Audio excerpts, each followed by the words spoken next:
vamos continuar falando sobre a origem da linguagem. Você deve lembrar que no nosso vídeo anterior nós mostramos algumas explicações sobre a origem da linguagem e vimos que nenhuma delas era suficiente para esse questionamento. De fato, o tema, a origem da linguagem, sempre foi considerado um tabu durante muito tempo e entre vários linguistas. A ponto de, em 1867, a Academia Francesa de Ciências abolir esse tema das discussões. E por que isso? Porque, para responder à pergunta qual a origem da linguagem, os linguistas precisavam saber com muita precisão a estrutura das línguas, o funcionamento do cérebro e o processamento da linguagem no cérebro. E naquela época ainda não havia discussões suficientes, nem teorias suficientes que dessem conta desses questionamentos. É claro que hoje muita coisa mudou. Os linguistas hoje já sabem muito bem como descrever a estrutura das línguas.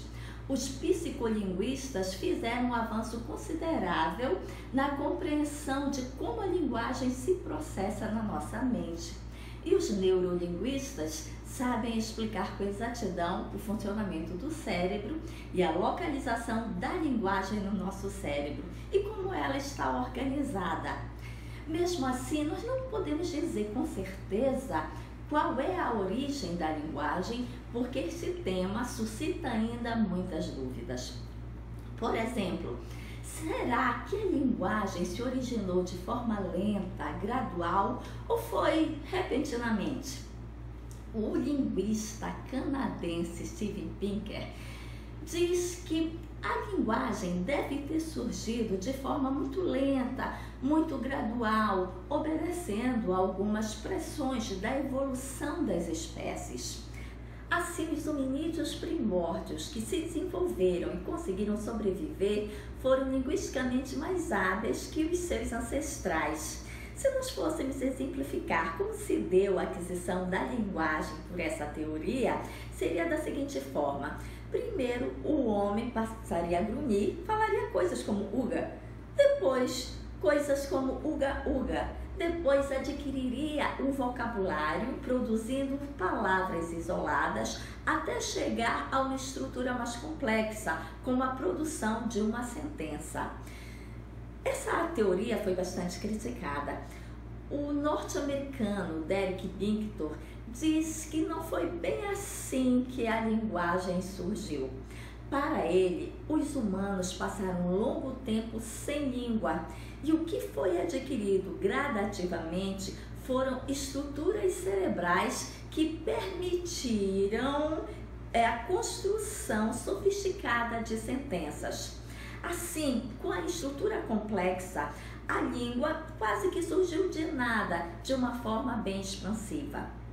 Mas muito antes desses estudiosos, cerca de 3.000 anos, hindus e gregos já se preocupavam em explicar o fenômeno da linguagem e tentar entender a existência das línguas. Na Índia, por volta do século V a.C., e essa data não é precisa, havia um gramático chamado Panini. Panini pertencia à mais alta casta da Índia. Ele era um sacerdote brahmine. Ele foi o responsável pela elaboração da gramática do sânscrito. Esse trabalho recebeu o nome de Ashtarashi. O sânscrito era a língua sagrada dos hindus. Para eles, era a língua dos deuses. Por isso, precisava ser preservada. Daí o motivo da elaboração dessa gramática, que é considerada o primeiro modelo de gramática que nós temos. E essa gramática foi elaborada para preservar o sânscrito, porque para eles esse sânscrito estava sendo maculado, denegrido pela linguagem da população.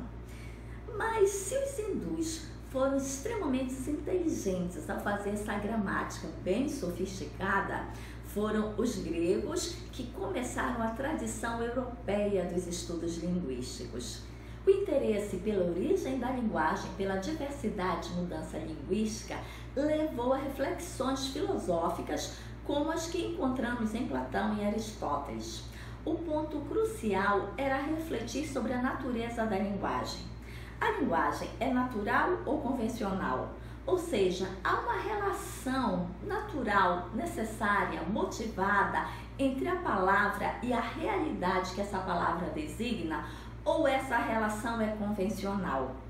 Platão escreveu o diálogo chamado Crátilo.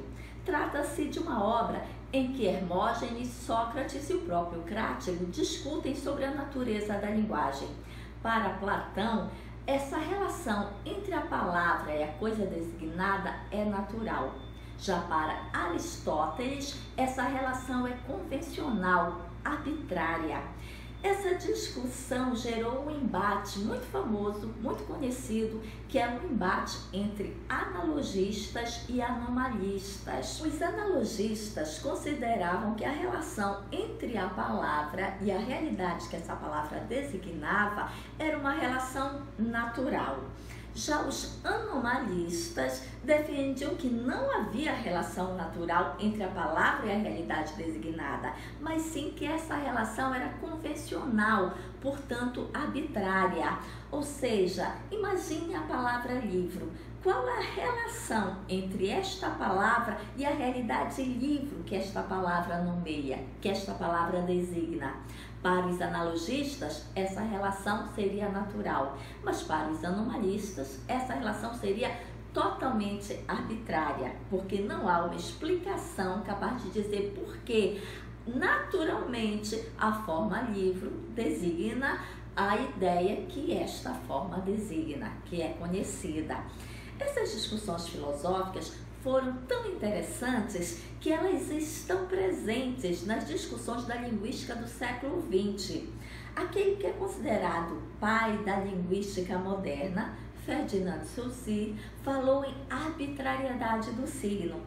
Para ele, o signo linguístico é arbitrário. Por quê?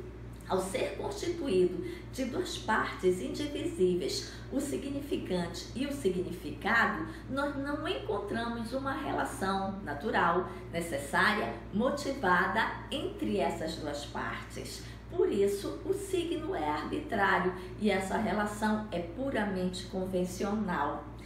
Mas esse tema será discutido em uma próxima oportunidade. Se você gostou desse vídeo, dá um like, comenta, te inscreve no canal.